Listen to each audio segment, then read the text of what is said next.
from the station that's in your corner. You're watching Fox 4 News at 10. It's the exact opposite of what you'd expect to see in the mail ahead of Valentine's Day. A Southwest Florida woman finding feces and a dead kitten sent to her in the mail, and the man who sent it's in prison. I'm Patrick Nolan. And I'm Jane Monreal. Fox 4's Leslie Dellisbour tells us how it all began and how you can protect yourself from situations like this.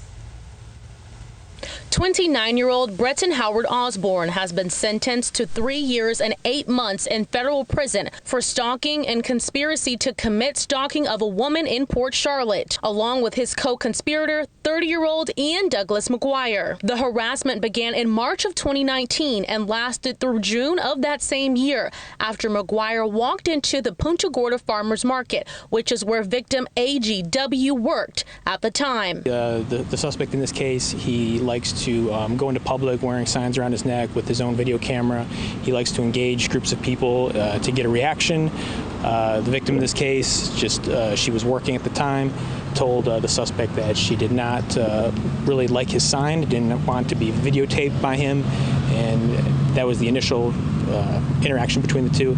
And ever since then, he just began to target her. And the phone call harassment, it was on a daily basis with the victim. She, in fact, had to get a different phone number to use because her phone number was nonstop. She was getting what's called a spoof call. But the harassment continued after the victim filed a restraining order against the suspects. The suspects were then able to obtain the victim's personal information through public record, which led the suspects to send the victim a very disturbing package in the mail. She received multiple adult-themed toys in the mail. She received packages of fecal matter in the mail, and she actually received a dead kitten in the mail.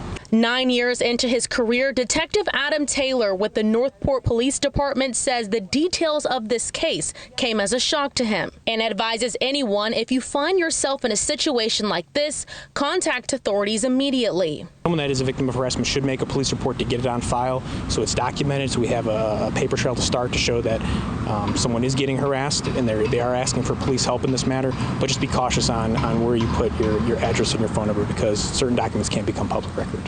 In Punta Gorda, Leslie Dellisbour, Fox 4 News. On top of that disturbing package the victim received, the suspect also harassed her by posting videos of her on a YouTube page that has since been taken down.